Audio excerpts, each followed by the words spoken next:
Chelsea fall to Arsenal with no Cole Palmer in the side. But to be fair, it was roughly the same performance he always has in a big game. This is the ArsenalVision Post-Match Podcast. My name is Elliot. Speak the Black Man on Twitter at Yankee Gunner. Yeah, we got the standard Cole Palmer big game performance yesterday, which was a no-show. It's just, in this case, he literally didn't show. He wasn't playing in the game, which is sort of how he performs in most big games. But Chelsea essentially no-showed. But to be fair, as Moises Caicedo pointed out, Mikel Arteta and this group has had 7 years together to get to this point. Space-time is a weird continuum, and maybe for Moises Caicedo, like that's how 7 years works. But if you really want to know that this team has not been together 7 years, Moises Caicedo, what are you talking about? We also learned this weekend that Ange Postecoglou, a kind of avuncular sort of man, just don't gently ask him what was that after losing to Fulham, because that will set him off. And if you've ever wondered what rock bottom looks like, rock bottom is 19-year-old Matisse Tell on loan for a few months, having to play fan liaison to the fans saying we need to stick together. That club is forever in our shadow, but also we can't smile without them. They are hilarious. And Arne Slot, maybe experiencing hardship for the first time, realizing that the first few months of his time at Liverpool, where he lived on the vibes and the talent that Klopp had assembled, now that he's got to do some stuff on his own, maybe being left wanting. I am here for the fraud arc that is coming for that man next season, but that is next season. We are here to talk about this season, about this win over Chelsea. I will let you know, we've got scouting videos, international break. It's a good time to do scouting. Clive was not happy. I think we can say quite pointedly he was not happy with being benched for the Zubamendi scouting video that I did with Phil. It was not reflective of how that player needs to be examined. And so we will be examining him again. There will be a Zubamendi scouting video. There will be a Nippon scouting video, an Ekitike scouting video. And if you've had any players on your mind that you thought we should scout, get in touch. Maybe we can add those into the mix. That's going to be coming this week for Zubamendi, and I think next week for Ekitike and Nippon. So we'll have that going on. We've got a bunch of other stuff we're going to be delivering for you to keep you engaged during what is a very long international break. We not only don't play this weekend, we don't play the following weekend. We play on the Tuesday after that, which is good. We've got a lot of time to get ready. The players can get back, get trained, and finally maybe beat Fulham, which is a thing we are long overdue to do. And here to discuss what was a thrilling, dare I say, instant classic win over Chelsea on Sunday is Clive. Hello, Clive. Hello. How are you? I'm all right. It's Monday, the day after. Happy St. Patrick's Day, everybody. Yeah, the day after a nice little home win, and scooted out of there a bit sharp because the League Cup final was on. I wanted to catch that, and but yeah, nice. What do you think of the Cup final? Well, yeah, people were happy for Newcastle. When you think about it, 70 years, whatever it was, before winning a trophy, you got to be a little bit pleased for them. I'm not a fan of Newcastle per se, but I'm a football fan, and those people work very hard to support their club, and it's definitely a one-club city, and when you go up there, which I have been up there many times, everyone supports one team and one team only, and it's very interesting. So yeah, I'm pleased for them, no doubt, because of the national break, we're going to have to suddenly the League Cup becomes elevated as a major trophy because they've won it. So you have to sit back now and watch the open top bus celebrations, etc. That's life. We haven't won. We have to take it. Yeah. I've always said I don't care about that trophy. I think any trophy when you're breaking a trophy drought feels immense, but that's a trophy that, for me, winning it, while it would be a fun day out, I mean, you can see how fun a day out it is, it doesn't change how I'm going to evaluate where we are in our current trajectory. So happy for Newcastle to get that one and for Liverpool not to get it, but I think it is very much the case of you'll take any trophy when you're on a drought as long as they were on. The thing that I think is interesting with Liverpool, the thesis on them going into this season for me was they have the elite attacking talent. They still have the quality defensively, but I thought that midfield looked lightweight, and that it's a midfield that could be run through, that would struggle to control games, that could be a weak point that would prevent them from being able to achieve the big goals this season. Obviously, that's proven wrong to a certain degree because they're going to win the title almost certainly, but I think that thesis is starting to bear out just later in the season than we might have expected. They were buoyed by a insane start to the season by Salah and just a prodigious return to his best form from Virgil van Dijk. But I think against PSG and against Newcastle in this cup final and over the last few weeks, we are seeing that Gravenberch's run as a 6 is fading a bit, that McAllister and Szoboszlai don't provide enough control, and that midfield is an issue for them. Now, they could very well strengthen that this summer, and depending on who stays and who goes, they could be good again. But do you see that a little bit, that maybe the thesis on where they could have been weak this season is starting to play out, but just playing out a little later than is going to help anybody catch them? Yeah, where they deserve massive praise, their consistency. They've lost one game, so you got to give some praise for that. They've had big weeks, Madrid 1 week, City in a week, big weeks, Everton, Villa, Newcastle in a week, and then City followed thereafter. And every time we look at their big weeks, they go and deal with it. 7 points out of 9, done. So fair play to them. They finished top of the Champions League group. They've really been consistent. And then it's very difficult when they're being so consistent to really shout loud about the weaknesses. And for me, the weaknesses are still there, but they've covered them up really well. So Konate, for me, has been excellent this season. And when he hasn't, Van Dijk has been unbelievable. So Konate normally breaks down, hasn't broken down much this year. Just a small injury. When he did break down, Joe Gomez managed to play really well in those games. Konate came back, Joe Gomez broke down. We haven't seen him since, but his job has been done. Quanta started the year in a bit of a rocky time. First game, Ipswich hooked at half time. Now it's been a little bit more in and out, so they haven't really got defensive depth, but they haven't really been exposed. We haven't really, maybe for some people, got attacking depth, but that's been massively exposed with the length of injury and severity of injury against us. Midfield, for me, was always a bit of a track meet. There was no control there. But what they do have is a play style which lengthens the pitch, Elliot. So it can be a track meet. So Salah is very economically used, and he's been somebody that's had over 60% goal involvement, and he's done the job, and done the job massively. So you got to give him credit. But they were always weak at fullback, and that's been exposed by teams with smart wingers. And it's very interesting listening to Jamie Carragher, who I think analyses Liverpool exceptionally well because he lives and breathes it. Yeah. He says our lack of pace in the top end of the pitch. That's really interesting, isn't it? I mean, I hadn't thought about that, and it's really come home. And I think maybe he felt there's opportunities in that cup final to run through them, run past them, and nobody was, right? With Dan Burns sitting there, and you got people that can't really run, and Liverpool couldn't take advantage of them. Liverpool tended to take advantage of broken play, and Newcastle won the duels in the centre midfield, and there was no broken play that they could control. Simple as that. And they also had forwards who could really turn you around. So very enjoyable game. Newcastle played almost like rugby, a big rugby weekend for me. Played in the areas they wanted to play in, and they kept it there and made Liverpool think about how they could transition. And suddenly you had got no pace on transition. It's very interesting how football, sometimes when we don't win, Elliot, as a group of fans, we end up talking about the same things, what we miss. It's normally related to that game. And I wouldn't have said some of the things that Carragher said, but I agree with him, just because Newcastle exposed them a little bit. Yeah, and again, I think the midfield is where they can lose games. They've been carried by elite performances from their star players, but you look at the PSG tie, Vitinha and Neves really controlled that tie. You look at the Newcastle game, Bruno Guimaraes and Joelinton were too physical, too strong on the ball for the Liverpool midfield, won the duels. And yeah, I think the thesis of how Liverpool can fall apart is losing games in midfield. But when players do the kinds of things that Salah had been doing this season, that's going to cover a lot of ills. Now in this game, no shots, no chances created. Well, if Salah throws up a performance like that, suddenly they look very ordinary. So it's an interesting one to think about, but it's a little too late for the league, of course.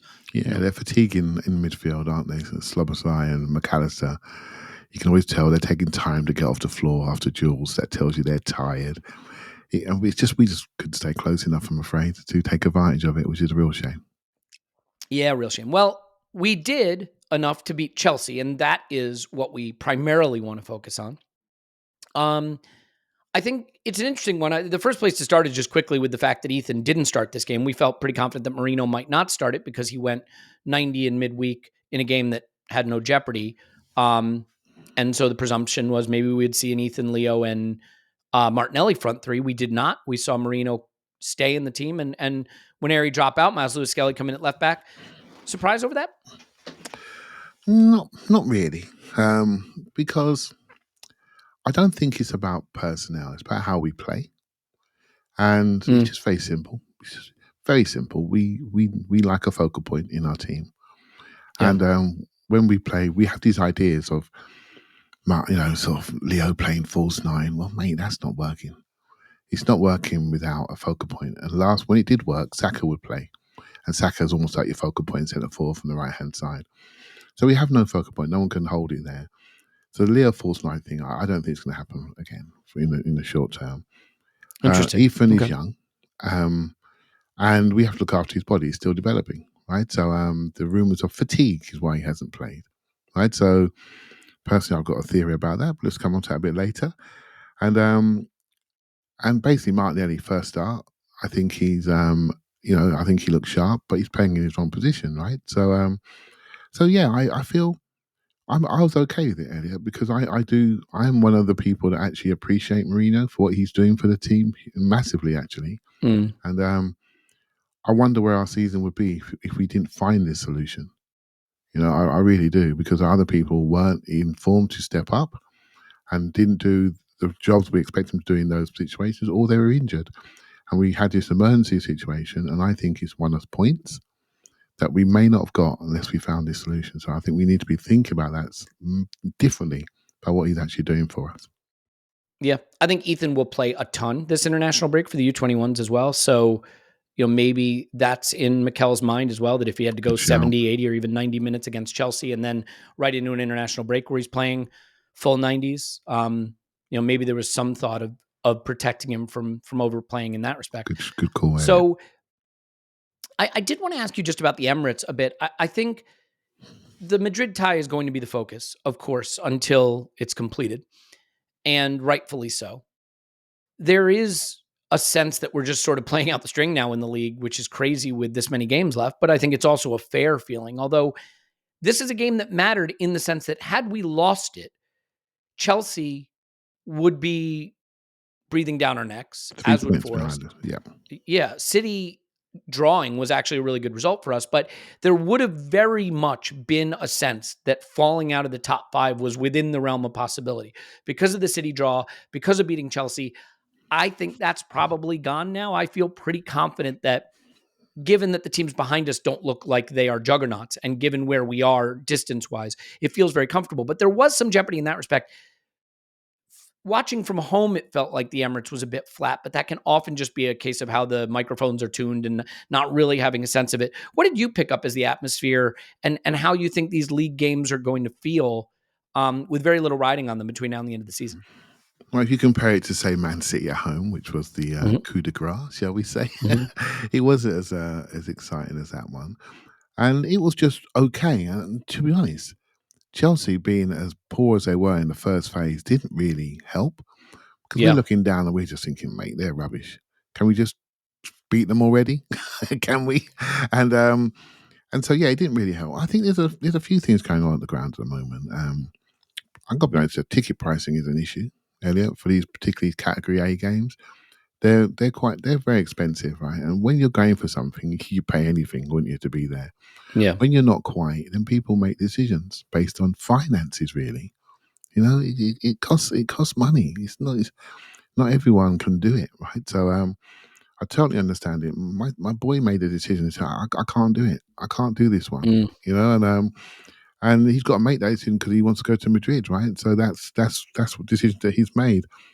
And so he had to let it go, right? So, and other people do the same. So other people then come into the ground, and they are maybe not the same people that are normally sitting in the seats for the majority of the games. So I don't want to blame them. It's just different. A seat's a seat, right? So, but yeah, I do think the expense has caught things out, and also expectations from what we thought we'd be doing. There's a sense of disappointment.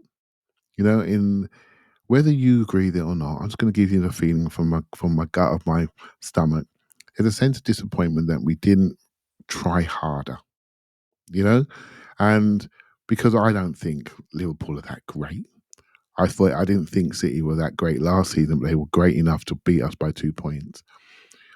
If anything, the story of the season has been the teams we don't expect to be there, like the Bournemouths and the Fulhams, the teams that have done really well, the Brightons in periods, Aston Villa in periods. I think it's been the middling teams that have been the story of the season, that have really produced some interesting football. Whereas some of the top teams, particularly top 6 teams, I don't think we've excelled. I really don't. We look trapped by regulation, some poor recruitment across the board, and I think we've come back to the pack a little bit, Yeah. And so there's a sense of disappointment that we had a chance here and we haven't taken it. The first 2 seasons, I can explain them, Elliot. The Rob Holding season and the second season, we did everything we could, but maybe didn't focus enough at the turn of the year, and those throwaway points cost us in the end, but Man City was still Man City at that period. And this year, I don't think we pushed hard enough in certain areas, but neither did anybody else. And I still want to know that story, what happened last summer. The only thing that's going to make people feel happy, Elliot, is this summer. They want to make sure the club still wants to push ambition-wise. And if they do, the smiles will return. Yeah, and happiness is the gap between expectation and reality, right? So our reality is not that bad, but our expectations were sky high. And so that's going to leave a deficit. I think it is weird, though. Chelsea is a hated rival, and for many years they tormented us. And we know the record that Arsene Wenger had against Mourinho, for example. This was a hated rival that had it over on us, and now we just routinely do not lose to and indeed beat Chelsea quite regularly. And it feels good to do it. I think it's a big game to do it, but I think them also being on the downturn, the fact that our rivals have sort of slipped away from us. You look at where Spurs are, you look at where Chelsea are currently, that takes some of the heat out of the rivalry, certainly. But I think there's another component to this, Clive, that I just want to touch on quickly, which is when you build a team around control and solidity and elite defending, that can absolutely deliver you trophies. But when it doesn't deliver trophies, it delivers football that can sometimes be hard to lift a fan base. Because at the end of the day, if you're not winning anything, 3-2 wins, 4-3 wins, those are exhilarating. 1-0 controlled wins where the opposition has 0.35 XG and 10 touches in your box. That's a dominant win, but it doesn't feel as exhilarating. And I want to ask you something. Have we as a fan base, through this frustration of not properly strengthening the attack, failed to appreciate being the dominant elite defense in the Premier League and maybe indeed in the world? We once again completely blocked out the light for the opposition, controlled the game. They wind up, as I said, with 10 touches in our box. They wind up with 0.36 expected goals, 8 shots, just 2 on target, no big chances. This is routinely who we are right now. And granted, we've been a bit unlucky because we've had dominant defensive performances where we've conceded stupidly, and that has not made it feel as good. But once again, we've conceded the fewest goals in the Premier League. Are we taking for granted being the best defensive team in the league? And how should we be thinking about it? Because it should be something we praise, but it just feels frustrating in the environment where people are focused on what we don't have up front. Yeah, that is exactly it. The environment by which we watch our football is the key. And it's very hard to open your eyes, rub them, and see your team. And it's a big thing of mine. I sometimes feel that we're just not able to see our team because of the different voices that are coming in. It doesn't take away from the fact that we could be deemed to miss an opportunity. And personally, I feel injury has killed us this year. Discipline at the start of the season and red cards. I think that was a trigger, but injuries have been the key thing that have taken us away. And in any team, you need to see things that excite you. And Bukayo Saka is the one player that gets everybody going. And we all follow that guy, right? And he hasn't been here since December, November, whichever it was. And that's a massive miss to how people feel about their team and about their club. I cannot say that enough, right? But that's also a problem for the club, because that can't be the way you run your club with one player, right? So to make you feel excited. I do think this game against Chelsea for me, Elliot, and I felt it in the ground, was all about Madrid. This was all about Madrid and our shape and what we're going to do. And I think Arteta prioritised. You can even hear him afterwards. He said, Chelsea are a great attacking team. He knows they can attack. But he's trying to see that he knows they have varied ways of attack, like Madrid do. Varied ways of attack. I don't think that Chelsea attacked well at all, but they have the ability to move, to travel, to cross over, to switch the point of the attack. And this is what Real Madrid have. And I think he was trying things out, particularly in our fullback areas, particularly in our centre mid areas. And I think he wanted to see what we'd look like against them. I really felt that, Elliot. He never misses a trick to think forward. And so for him, this was massively exciting because he knows he needs a low XG day against Real Madrid. Do you see what I mean? And Yeah. that's going to define him. This is exciting. So where he was looking at his data and his spreadsheets, mate, I'm not sure people sitting next to me were there.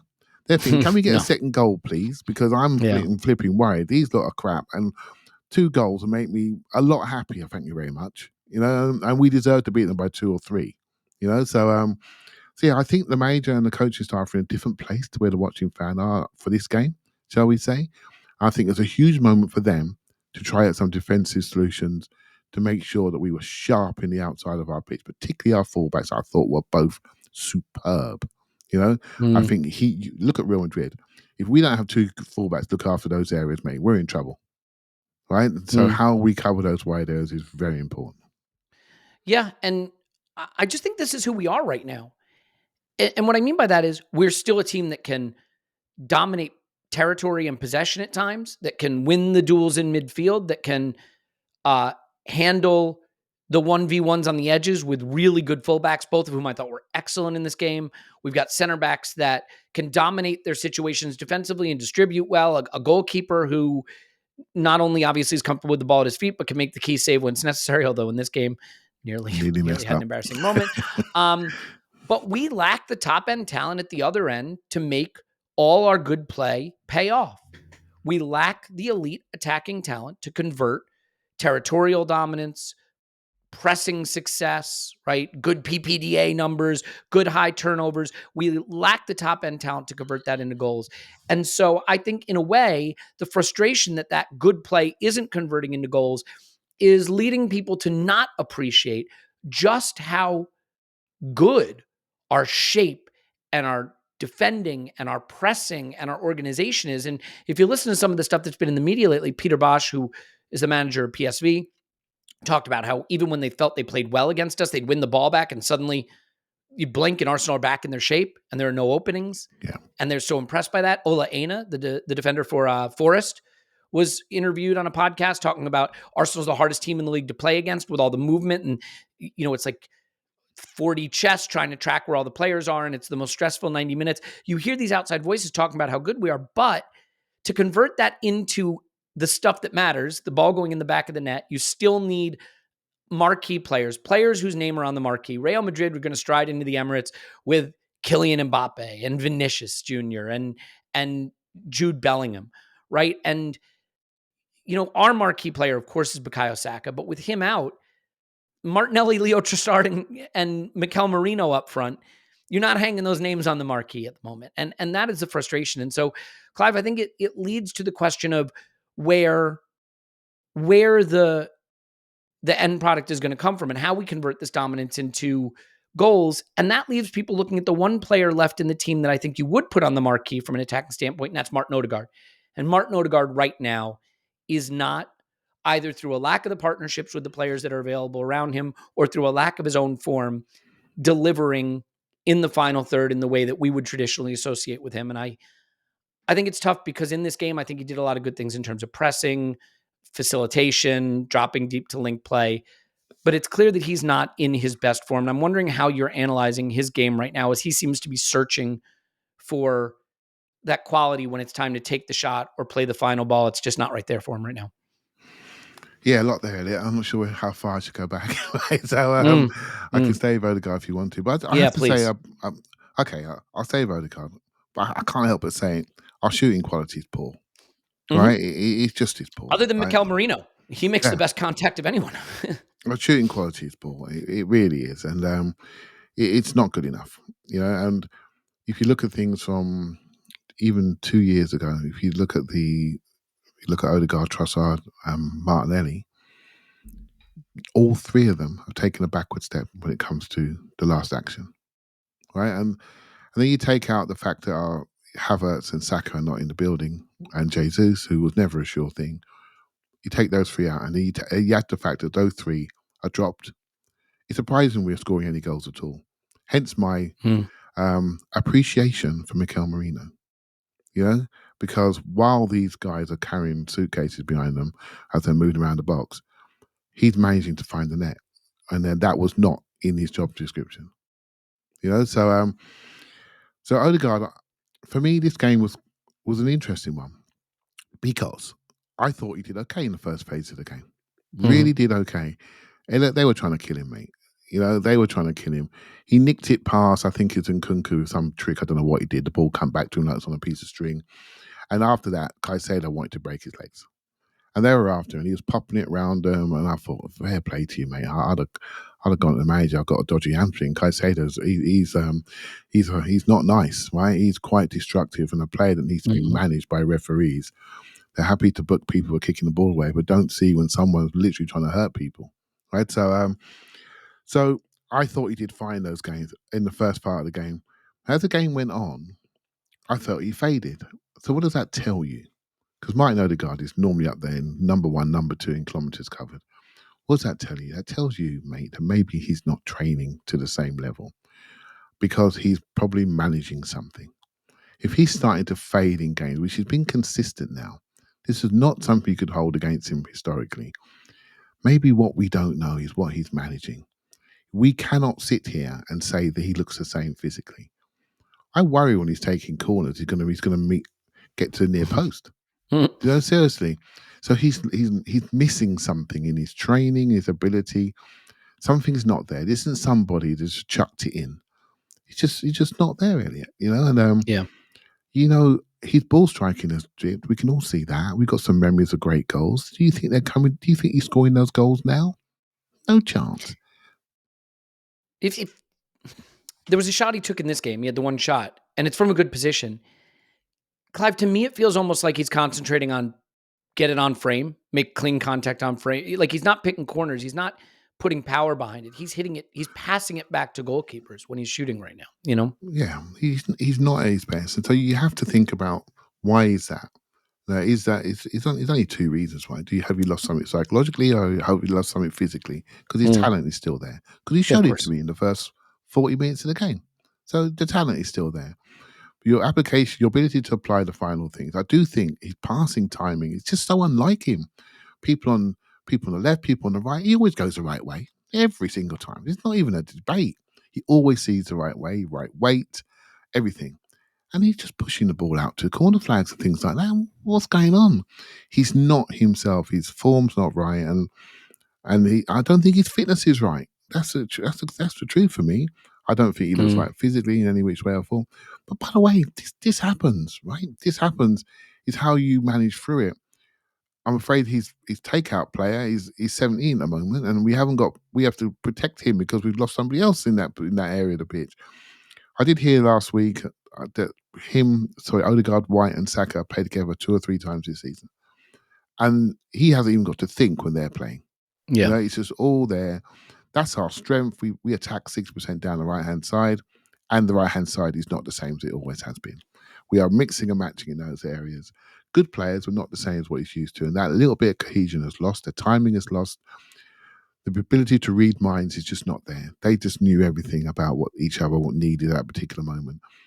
And it's something that we all enjoyed and took for granted, much like we take for granted our controlling aspect of our play right now. So I'm not making excuses for him. It is what it is. He's not in form, and we're having to play. He's coming off in games, Elliot, regularly. What's that tell you? He's not right, is he? He's not quite fit. The manager would never take him off. In fact, that's a criticism of the manager. He sometimes left him on too long, you know, in games. And so, there's a problem there that maybe we'll get the story by the end of the season. Yeah, it may be the case that he needs to rest up, heal up this summer, and we don't see the absolute best of him again until he's back to his proper physical state, whatever that is.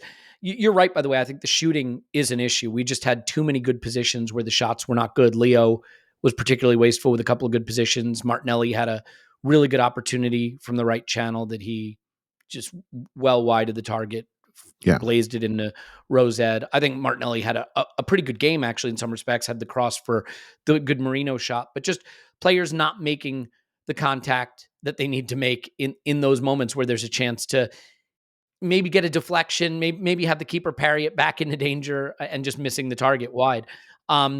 I think, Since you Elliot, brought up, I think the crowd are losing confidence in our finishing, so we're quite flat. well, yeah, wonder why. When the goal went in yesterday, there was a surprise. Oh, and it's down my end this time because we kicked the Mm. wrong way, to North Bank end, and I could see, oh, is that gone in? Oh my god, we scored! Like that, a bit like that, and so yeah, I enjoyed that moment. But yeah, I think the crowd are maybe losing a bit of confidence in our final action for sure. Well, they're not alone. I think the players are as well. Since you mentioned Caicedo running around munching people, this was a really weird refereeing performance. I just want to touch on this. Like, I think Chris Kavanagh is the apotheosis of what Don't Howard like him. Webb wants a referee to be, which is an officious applier of the technical laws of the game without actually controlling play or protecting players. Because we saw the yellow card come out for rolling a ball back on the pitch, but not for actually putting players in jeopardy. And this game, at least on the Chelsea side, there were a lot of very physical, I think, over the line challenges. And someone was lucky not to get hurt. So Fofana not getting sent off in the first half is hard for me to understand. He obviously has the stamp on Rice, and whether you think it's a red or not, there's no yellow given there. He pulls back. Was it Leo who he pulled back? He had a pullback. He was late on Leo. He didn't get a yellow. Colwell got the yellow for Leo after that. Pedro Neto got a yellow for complaining about a foul, which should have been a yellow for Fofana. But I mean, Fofana could have been on 5 or 6 yellows by the end of this game. And I don't understand this mode of refereeing where they're there to apply the technical laws of the game. And this is the same guy who told Declan Rice, you've left me no choice. You've left me no choice. I have to send you off for kicking the ball away. But somehow he felt Cucurella left him a choice with the handball. Fofana left him a choice with the stamp on Rice. How do you make sense of this refereeing performance? Because for me, it's bad in a number of different ways. Yeah, this refereeing performance is everything that's wrong in modern referees.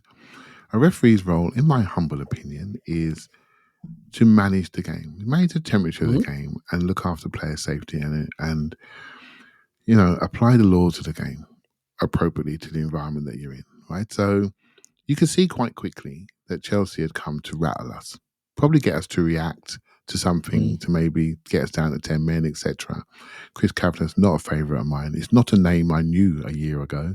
I know him now, right? So, because what he did to Declan Rice, so I know him now. So I know his style of refereeing. So the Fofana thing really exposed him because it was quite clear to see that Chelsea were doing things a little bit close to the line. And what he needed to do was just book somebody. Now, the thing is, by booking somebody doesn't mean the next thing they do needs to be a sending off. But you need to book someone to manage the game, to let everyone know, by the way, I know what you're doing. You're booked. Now, I hope that sometimes in referee, when you do that sort of booking, I want them to give the player a break the next one because he's done it for the good of the game, for good of people watching the game, not to maybe target a player.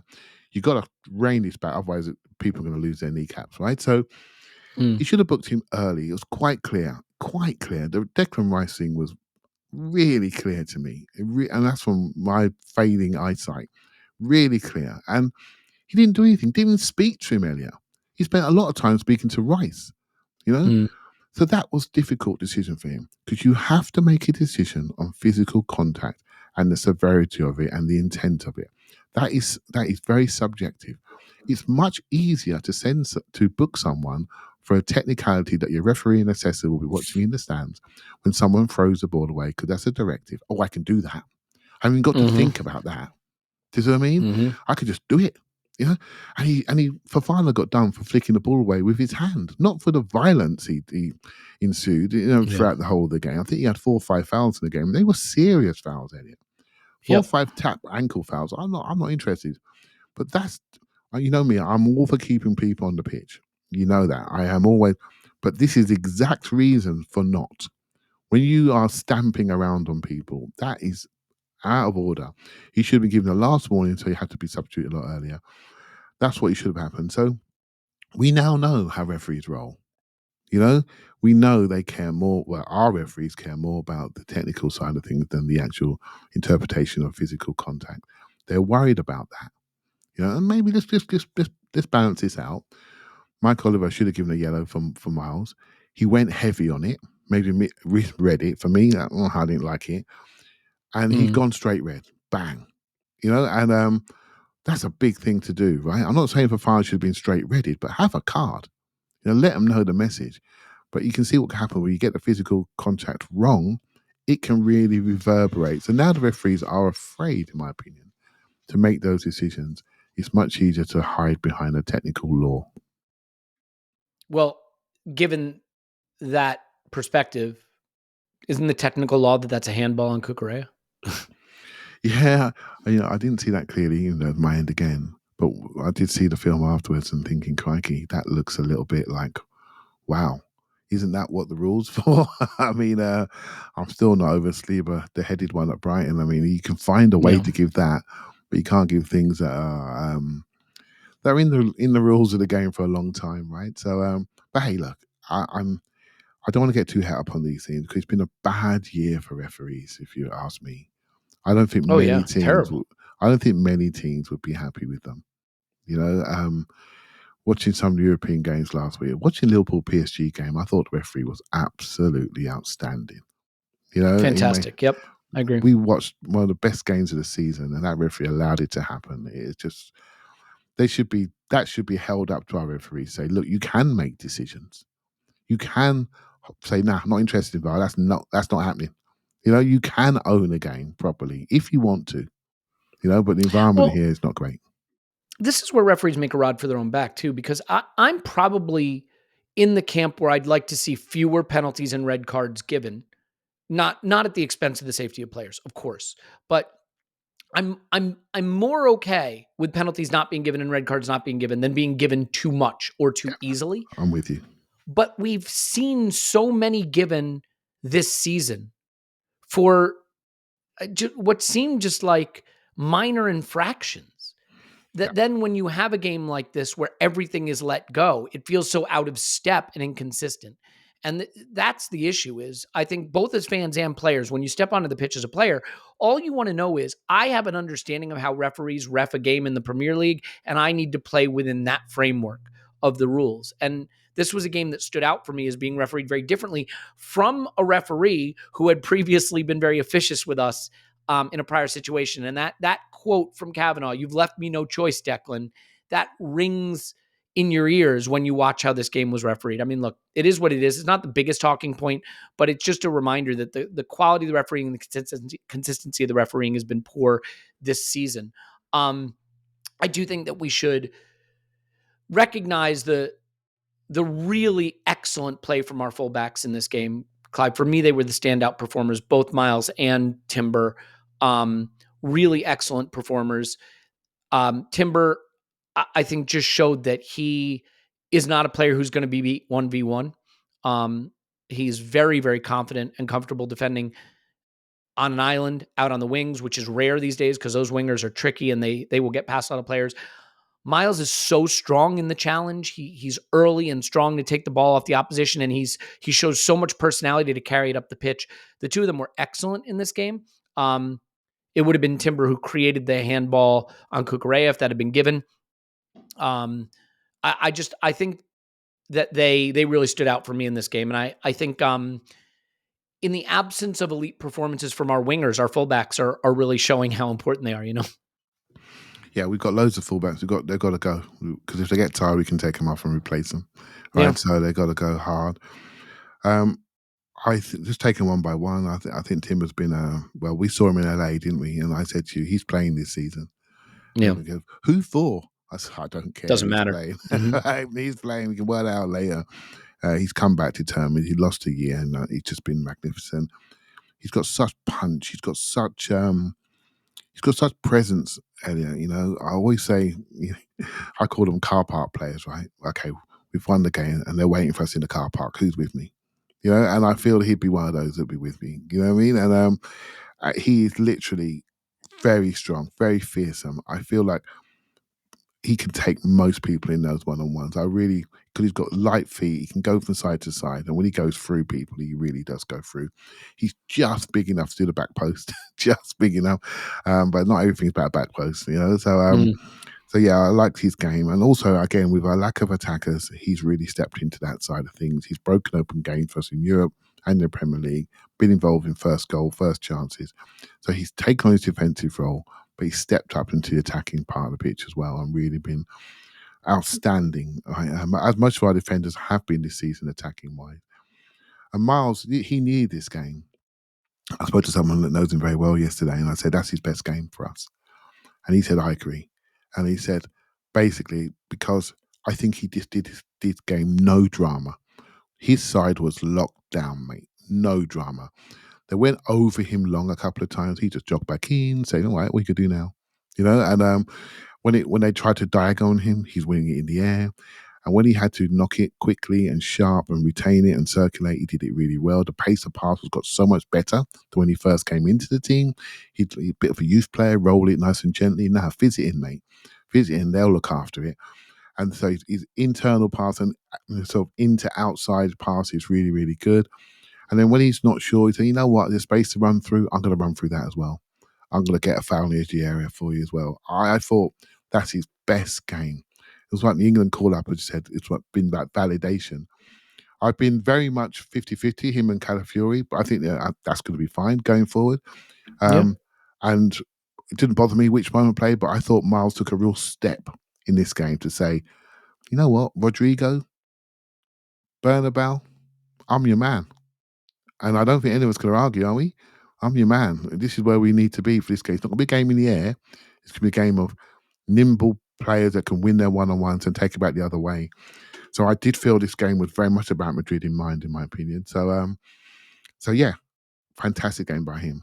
Fantastic. 18 years of age, Elliot. I don't know if you saw a picture of him. It may have been a year or so ago, and they showed him literally like a week or so ago. He's obviously been in the gym. The physical development has been significant, and there's so much more to come.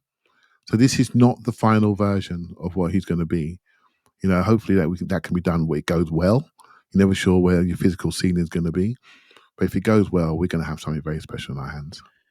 Both he and Ethan have incredible lower body strength for their age. Like the extent of the power in their core and in their legs at that age is incredible to me. But I think this just gets to the crux of what I'm curious about, Clive, which is we are absolutely elite defensively and in controlling games and the way we squeeze teams and prevent them from creating clear chances. We have the least XG conceded this season in the Premier League. We have the fewest goals conceded.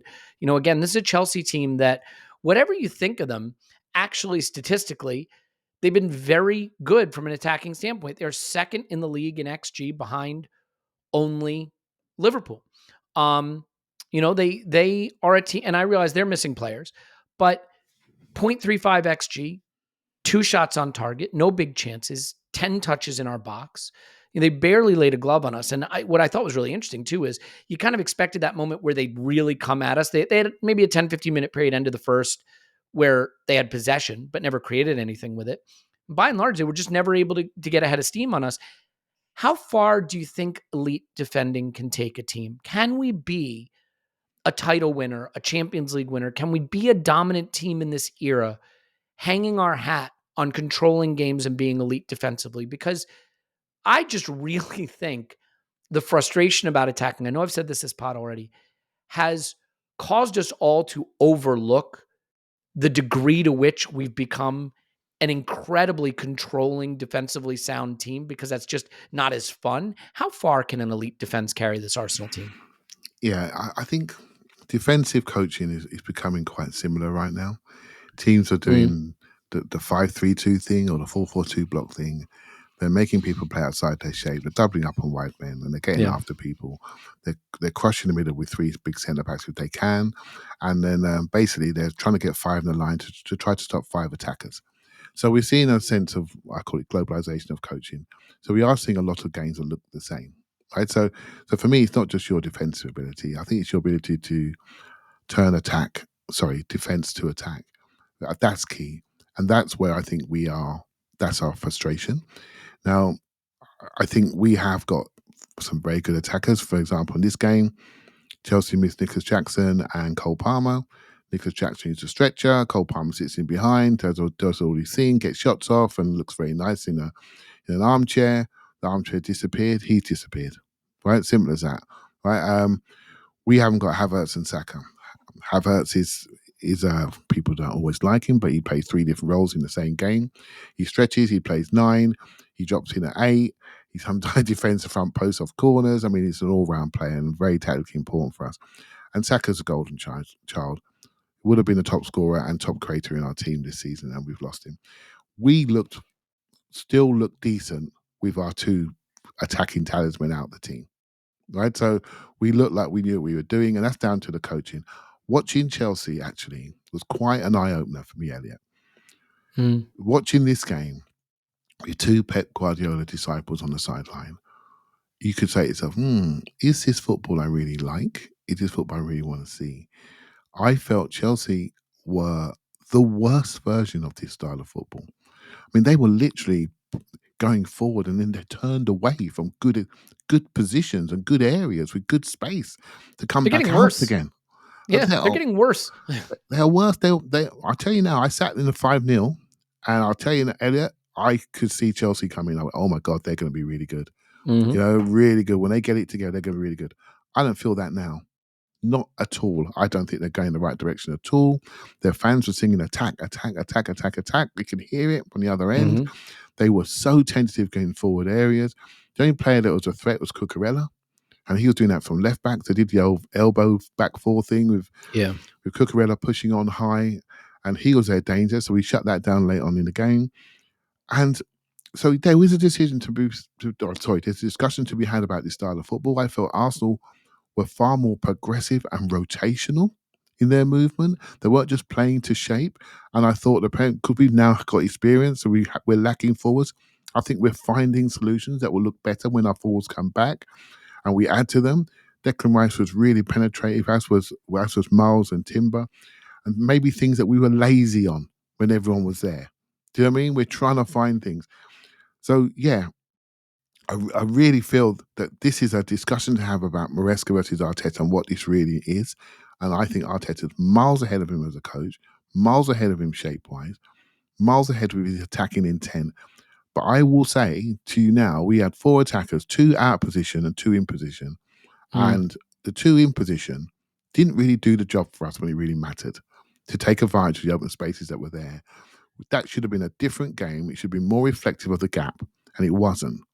And they can discuss that we are close to them. They're not close to us. But we made it close because we didn't do our job. And that's very important. We've got to fix this. This ruthlessness, it's got to be fixed. The last action, it's got to get better. It's too long now. And it's costing us real big moments in our history. Yeah. I mean, it is the case, I think, that in cup football, if you're this good defensively, you can nick it. You just never know when the ball's going to flick off someone's ass and fly into the net. It's one of those things. I don't know if you saw, but Barcelona came back to beat Atleti. I watched the full 90 actually. Did you watch it? Do you watch the game? I watched the second half of that game, and what a week Atleti are having. But Lamine Yamal gets what winds up being the winner. They wind up being it 4-2, but hits the ball hard. It takes a huge deflection, flies into the back of the net. Football's funny like that. But I think it's a tough one because I think we have a system and a collection of talent defensively that can make us the hardest team to beat in world football. But how are we going to win games? And I think the way you win games, of course, is once you have that structure, you ask someone with elite talent up front to find a solution to get you the goal you need to win a game. And to be fair, I think a lot of football winds up looking that way. I mean, when Liverpool don't get a moment of magic from Salah, they actually don't look all that threatening. When City don't have De Bruyne funneling the ball into Haaland, they look controllable. I don't think Doku's been a smash for them or Savinho's been a smash for them. Grealish failed for them. Foden's having an off season. And you look around, Cole Palmer hasn't scored a goal since last year, I think, calendar year. I don't think he scored a goal this season. Merino might have more goals than him this year. Yeah. And so football does wind up being a little bit, especially in this age where everybody's organized, about someone who can solve a problem for you at the top end of the pitch. And we really just don't have that right now. And I know we're going to try to solve that this summer, but Bukayo Saka is certainly that player. What do you think of Martinelli playing off the right, by the way? Because I thought he had a good game in many respects. Obviously, he had the one shot that he took poorly. He had the cross for Merino that could have been a goal. Sanchez just keeps it out. But what did you think of him on the right? I thought he was dangerous. I don't like him on the right. Yep. That's not who he is. He would call himself a left-sided forward. That's what he wants to be, and that's where he feels most comfortable. So again, I said this, I apologize, but I look at the front four. There are two players playing in their favourite positions, and there are two players who are not. And I know which two were the best two on this game. And it wasn't the two playing in their favourite positions. Right? So no, Merino and Martinelli, yeah. and so basically, I'm thinking I'm giving them all the time and all the flowers because they're doing a job for the club and for all of us, right? That they wouldn't particularly choose. Maybe obviously you got to play where your manager wants you to play, but they're out there giving it everything, and so they're getting the ball fed to them in sort of slightly different ways, and they're having to work. I watched Merino's performance. I don't know if you want to talk about him later, but and he really gave it everything, and so did Martinelli, and was dangerous, and we got him off the pitch in time. He has dropped off, Elliot, regarding his finishing. Do you remember when he first came? His shooting power again. His real desire to get his shots off. He used to talk to me about he's a shot monster, give me shot numbers per game, and I'd say, oh wow. I'm not sensing that anymore. I'm They've not sensing plummeted danger this season. It's a concern because he's a player who was an end product monster who hasn't become that. But I think what I would say about his shooting, Clive, and you can tell me, you'll have a better view of this than I do.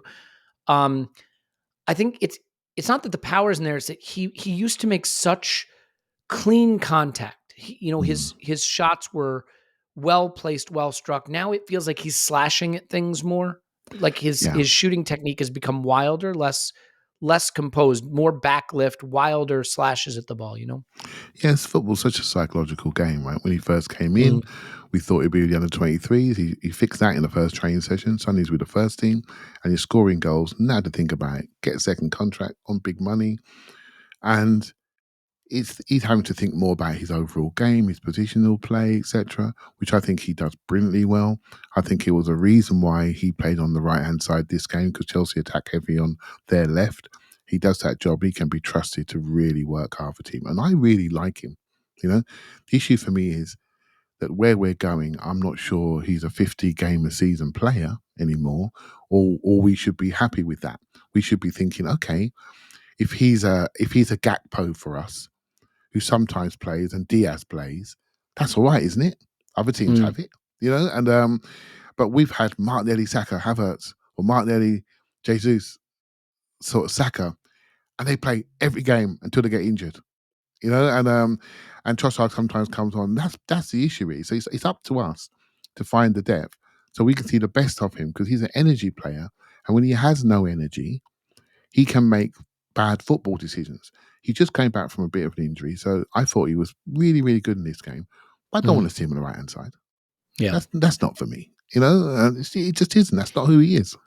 Well, I think this leads to maybe the most interesting conversation we're going to be having over the next few weeks, which is simply, where are we going to play players when Saka comes back? Saka's been on the grass. He's going to start to step up his recovery. I think there is a shot that he plays in at least one of the legs against Real Madrid, if not both. Mikel Merino, it's interesting, right?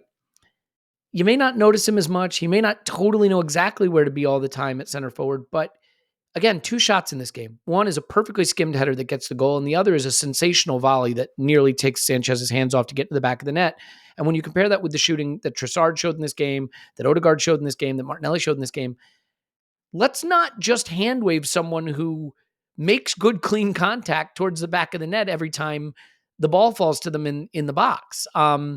He has shown that whatever you think of his overall play, this is quite a few goals now that this guy is getting from a position that he's never played in his life. Mikel Arteta spoke about that. He says he's never played this position before in his life, and he's giving his all for the team. So I think a lot of people are eager to maybe see it be Martinelli, Ethan, and Saka, or Leo, Martinelli, and Saka, or whatever that trio is.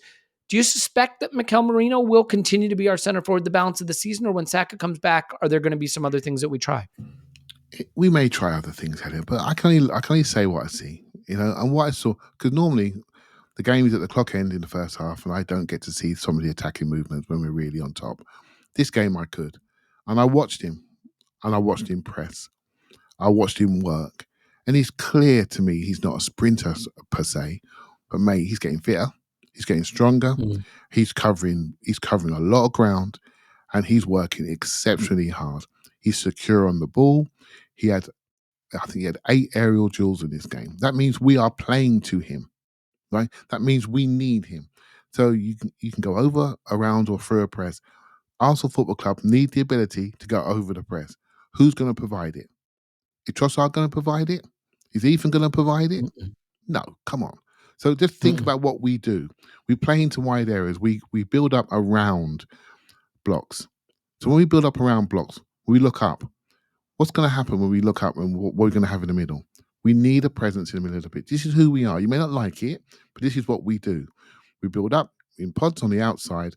We rat-a-tat third man run. We cut backs or we clip it into the box. That's what we do. Lots of teams do it. We're not. Loads of teams do it. And we try to win it back to create waves of attack to people get tired, to give us a yard, and then go into the final third and shoot and score. This is what we are. Do you think we are best doing that with a 5'8" centre forward or a 6'2" centre forward? You just make your decision.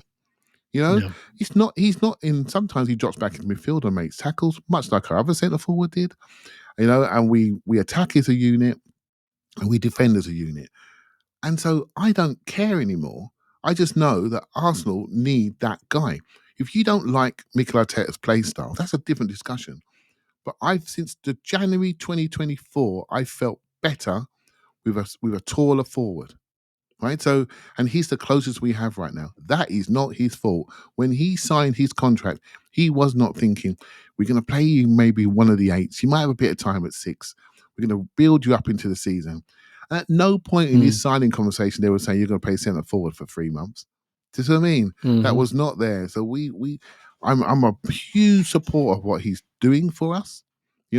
Sometimes not always great, but a lot of the time, he's doing a really good job to make other players better, to make them effective. You have to realise that when you have a guy like him that's winning his duels, you have to mark him, right? So if you have to mark him, that means you can't triple up in wide areas. So he makes other players have room to do their things. It's very important you have someone occupying those areas. So we have a solution if we've been pressed off our boots in our third, or we've been pressed off our boots in wide areas, we can do things. And I think we have to look at this with open eyes, tactical eyes, rather than our performance fan eyes about what he's doing in certain situations. Because he can't run down the sides.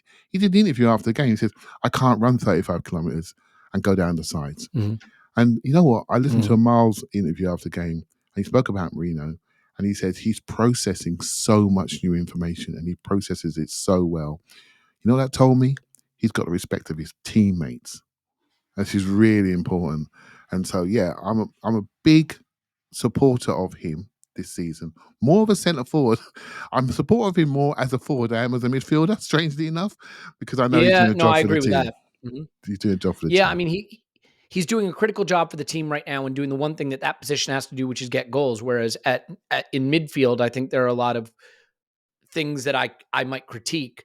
But for what he's trying to do at center forward, I think it's working. And look, your center forward has to occupy the center backs. It has to occupy them, has to be able to make them feel they've been in a contest. And could Martinelli play center forward? I know people want to see it. Does Martinelli have the cleverness of where to run and how to find those little pocket space? Can he occupy the center backs, or will he get lost, in the big trees in the middle of the pitch? These are things that I think people are curious about, but Merino at a minimum has the ability to give them something they have to concentrate on that can open things up for the wide areas, Yeah, you got to be secure. There's a moment in this game, it may have been in the first half, Martinelli was really trying to get in behind Merino and travelling across the pitch to pop up in different areas. the strange thing was every time it broke down, Chelsea went straight to Cucurella. And it became a problem for us, because it took Martinelli a bit of time to get back into shape. In fact, Merino spent time out there for a while because he knew he had to cover his mate. Again, that's something that he could do because that was their attacking outlet. So and Martinelli did not protect the ball in central areas. And I'm afraid that's key to what we do. You have to protect that ball in central areas to create that continuity because we can build up. We build up well. And so that first phase, into feet, protect, into Odegaard, spread, back to Odegaard, make sure we attack as a swarm of bees, as a group. That's what we do. Sometimes to our frustration, we want to see a little bit more. Let's just go to the space, and fans do want to see that, particularly when they see the spaces open and we don't choose them. But you can see what we do. This is our play style. And so you've got to be secure in those areas. So I think, Martinelli, centre forward, that makes sense. He's quick. Well, what a team's going to do? They're going to drop away, aren't they? Because he's quick, and so having somebody who's a bit more of a focal point is better for our quick players in the half spaces and out wide, where they can do real damage, and they can travel. So I'm not overly obsessed with the centre forward thing. I'm much more obsessed with having multiple wide players because that's where the spaces are. That's where people give you room. No one gives you space around zone 14. So you better have serious physical attributes. Look at Liverpool's main scorer. Where does he stand? Centre forward? No. Look at Haaland, centre forward, 6'5". Thank you very much. Runs like the wind. You can block him out though. And people are learning to do it, right? So what does City do? They buy Marmoush.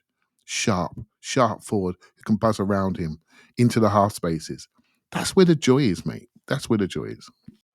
Yeah, well, that's an interesting one. Look, I think we're going to have some options when Saka comes back that are going to be very interesting to observe. Whether that involves Ethan or Leo or Martinelli getting some time at center forward, whether we stick with Mikel Merino up front. Every game until we play Madrid is going to be viewed as, and I guess that's coming up actually, as a test run for what we're going to do against them. But again, I come back to the idea that I think we are going to be secure in our shape, in our defending, that we are going to make it hard for any team to beat us. This is another Big Six game that we've won under Mikel Arteta, and his record against our rivals, our big club rivals, is looking really, really good now. And I don't know about you. I don't like not winning trophies, but I understand that not every season can be a trophy winning season. That's not the only thing I measure my seasons off. I measure my seasons off the joy that the club gives me, and there's a lot of opportunities for joy and misery in a season in equal measure. I mean, Liverpool are going to win the title. They've just experienced quite a bit of misery, getting knocked out embarrassingly the FA Cup, League Cup final, and PSG in the Champions League. So every season, even the joyful ones, can bring you misery. But you know where I get a lot of joy? Beating Spurs, beating Chelsea, beating United, beating City, beating Liverpool. And those are games that for a number of years tormented us, did not deliver not only joy, but delivered a lot of misery, frustration, and indeed, in some instances, embarrassment. And so I am able to extract joy from these seasons because we get those results more often now than we ever have. And so, yeah, I think we're just going to be really hard to beat till the end of the season. The question is being hard to beat good enough? The thing I'll say, Clive, is this game for me was the pivotal moment to be able to say, I think now I feel pretty comfortable suggesting that we are going to be able to finish second and can focus on that Madrid tie. And here's why. As it stands right now, yes, we're 12 points back of first, but we're 4 ahead of Forest. Okay, but maybe more importantly, we are 9 ahead of Chelsea in fourth, and we are 10 ahead of City in fifth. And it is going to be 5 Champions League places. I think the English teams need either 1 win or 2 draws to secure the 5th mathematically. So I think we will have 5 spots in the Champions League. So it's a situation now, because it's not just that we're 10 up on City, but do Chelsea look like they're going to turn into a juggernaut and erase a 9-point deficit? I don't think so. Are City looking so imperious that they're going to erase a 10-point deficit? I don't think so. So this was a really critical win, Clive, in the sense that I think it lets us go into the Madrid tie not being roped into a not being roped into a top 5 battle. I think we can set that down, and we probably are where we belong. If you look at goal difference, we're 29 plus 29. We're 13 behind Liverpool. We're 13 better than the next closest team. I think we are comfortably second now. Yeah, and that's where we are this year. And for me, it's been about what we can learn, what lessons we take in. I'm in lessons learned mode massively, Elliot. I am. What can we do? What can we resurrect from the season? What can we learn? What do we want to be? And I thought this game, Chelsea game, was all about what we want to be in that big Madrid tie. That's what it is. If we do that against Madrid, just that exactly same performance against that team, we will be over the moon. Massively over the moon with it. Now, by the way, I am frustrated with our shooting. I got to be honest with you. I don't want to hang on to that point too long. But I said it against Manchester United. I think we had Odegaard and Trossard had about 11 shots in that game. So we walk out there with a draw and celebrating for goal last 10 minutes. And that's not good enough. We've got to be more ruthless, got more clinical in those areas. I'm worried about what it's going to cost us.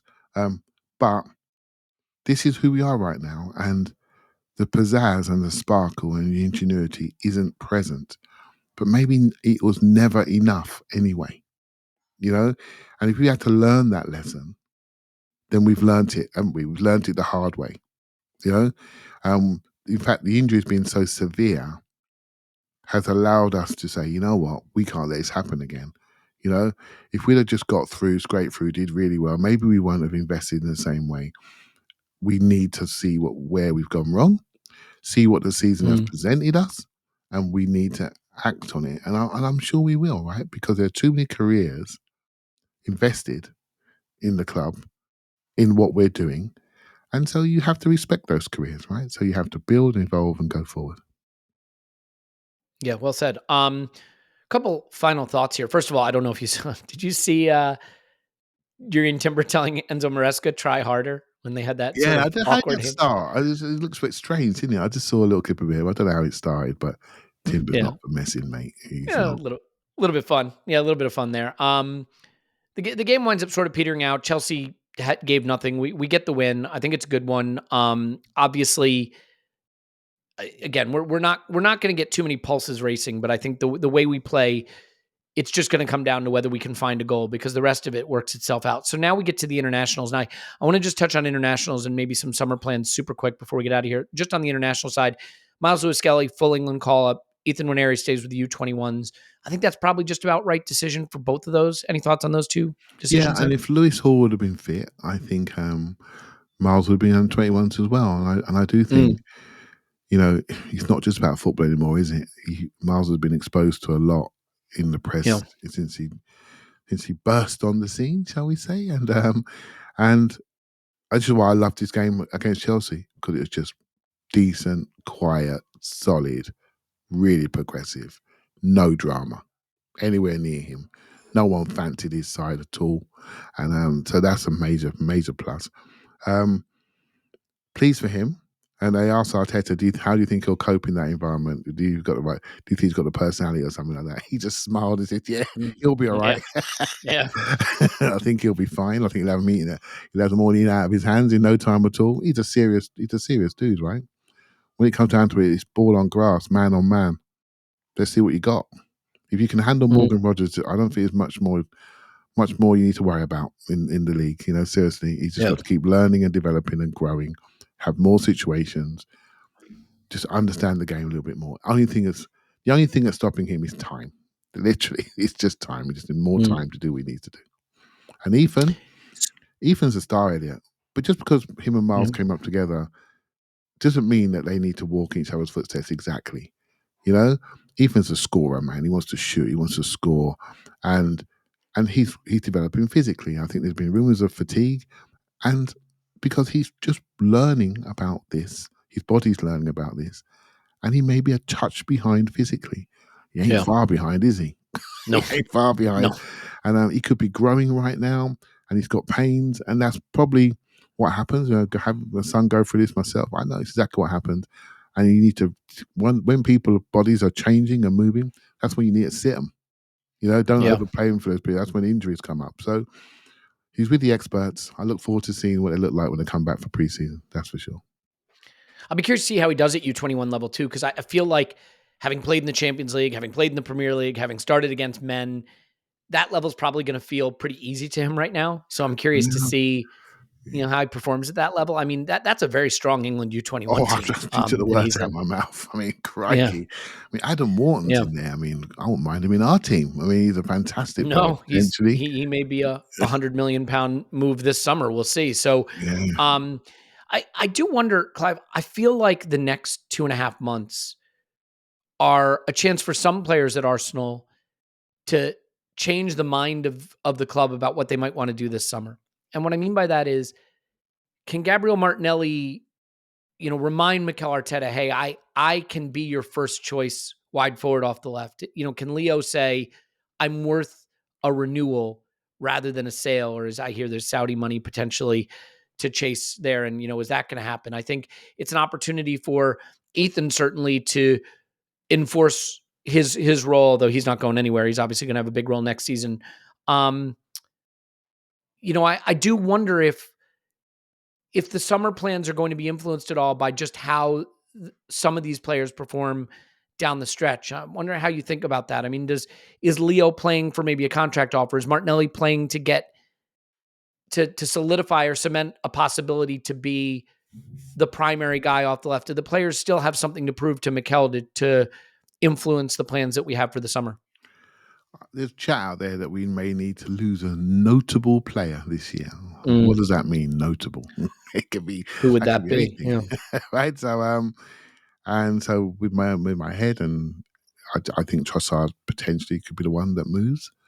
That won't be notable money for 30-year-old, but he's delivered Mm. really well.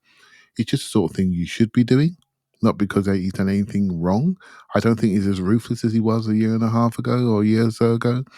And so my feeling is, you know what? We've got a young player, and people, my views there. We've got young Ethan coming through, and who's going to be 18 very shortly, and is equally sort of versatile as a forward, as a midfielder, and as a wide player, can play 10. Potentially one day can play false 9 when he gets there and he gets opportunity. So that's just what you do, right? You look at your academy, you got someone there, and you promote somebody at the pecking order. If Ethan goes into the Trossard role in the squad and Trossard goes, that's what you should do, right? So Martinelli now, so if there's a significant offer from Saudi, because there's rumours of that as well, and obviously he's younger, he's got unique skill sets, and if that was to happen, what would we do? I don't know. Personally, I like Martinelli. I want him to stay. I think he understands who we are, what we are, and what the roles are.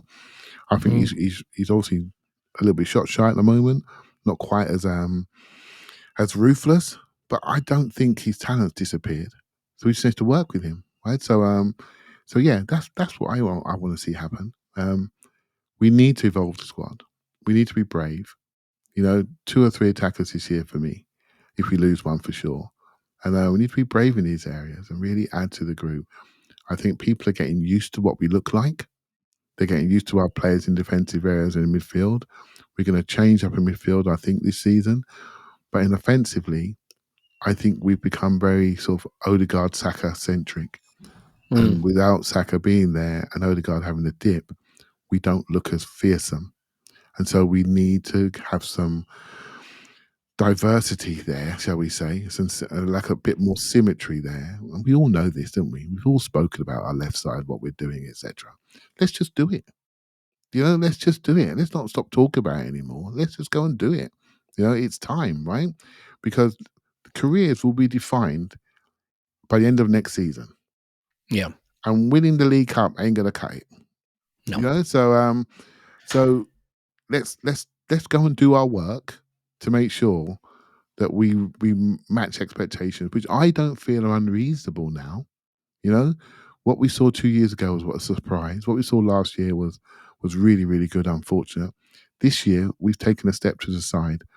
So now next year, expectations are quite rightly saying, come on now, let's go and do the last pieces and get this done. Yeah. You start to think of an attacking group for next season. Kai, Saka, Jesus obviously isn't going anywhere, but he's not going to be a big part of next season. So we sort of eat those wages. But outside of Kai and Saka, I guess Ethan will be in that group, depending on whether you see him as a midfielder or a wide player, and that'll be interesting to track. There's an opportunity to completely rebuild what we're doing off the left. If Leo goes, if there was a big bid for Martinelli, can you get 2 left-sided players in plus a striker? If you get enough money for those players, I mean, I think there's every reason to hold on to Martinelli, of course. Does Martinelli want to be behind someone in that role moving forward? Then the question becomes how you allocate your wages. Martinelli's on a very big wage, reflective of the performance that he put in as he was breaking into the team. Do you want to have almost £200,000 a week going into a player who might be seen more as a rotational option? I think there's going to be a lot of interesting decisions to be made. The thing that's clear is, with as good as we are in midfield and as good as we are defensively and as solid as our shape is, this club absolutely has to get the attacking talent right, period, end of story. Because if this generation cannot win big trophies, it will be a shame, and it will be very squarely because of not getting those zones right, not getting the top end elite attacking talent that can solve low blocks, that can win you a game from nothing every once in a while. So we'll see what we land on, isn't it, Elliot? Interesting who we land on. I think we've all got names going around. Yeah, it's going to be exciting, And whether that's Isak, who I know I think that one's impossible, but the rumors won't go away that we're interested. I guess everybody's interested. Liverpool will be interested as well. They feel that they are the bigger club, and they would. Why would he go to little old Arsenal? So we'll see, right? I think that's wrong, but of course I do. Well, we'll see. So let's leave it there. We're going to scout Zubamendi, Ekatike, Nippon. Maybe we'll shift that around a little bit, but you'll be getting those over the next 2 weeks. We've got Stats Guy and Civilian is going to feature Tim Stillman joining over the next 2 weeks. That ought to be interesting. So we'll see what goes on there. I should give a hat tip to the Football Vision pod. Phil got Darren Burgess on, who was once head of high performance at Arsenal, talking about injuries and player welfare and the spike in injuries and the challenge for player welfare with the current fixture list and how to keep players fit and what's happening with fitness issues. So that's one I can strongly recommend. We will, of course, have a main pod on Monday, Thursday. Arsenal don't play until Tuesday after the international break. Clive, just actually one thing on that. That's a pretty big advantage, isn't it? Because instead of having 1 day to train before going right back into the games, we're going to have more of what feels like a full training regiment and preparation for a team that's been a bogey side for us. So that'll be good. Yeah, everyone's been thinking about Madrid right now. Fulham's there. We need to deal with them. Again, gives us. I'm after serenity. I just want calm in the air before we go to those Madrid games because, you know what, Elliot, I'm going to say this now. It's going to be no doubt going to get clipped up. If it was Bayern Munich, I'd be really, really worried because we have a psychological issue with them. It's funny enough. It's something about Madrid. I got a fancy. I've just got a fancy for us, and I'm so interested to see how we go. That's the most important thing. This is the highest level of the game. And if we think we're good, this is where you want to be judged, right? So, and we're going to learn something. For me, it's all about what we learn this season and what we act on. So, yeah, I can't wait for that game. I can't wait to see how we feel on the pitch and the fear that runs through us when they have the ball.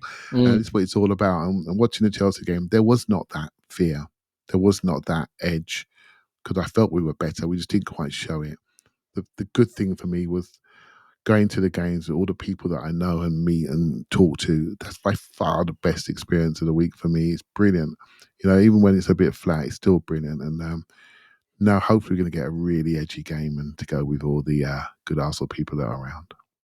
Let's hope. Fingers crossed. All right, we'll leave it there. Thanks, Clive. Thank you very much. Happy St. Patrick's Day again, everybody. Hope you're doing well wherever you are. We've got some exciting stuff to announce in the next week or two as well, so we'll keep you updated on that. But take a deep breath. Enjoy this break because big things ahead. Obviously, the Madrid tie, once that comes into focus, we're all going to be biting off our fingernails and shouting at each other. Shouting at each other or hugging each other is how I'm hoping it goes down. But we got a little bit of time until then, so enjoy it. So we'll leave it there. We love you, and we'll talk to you after Arsenal 10, Fulham 0.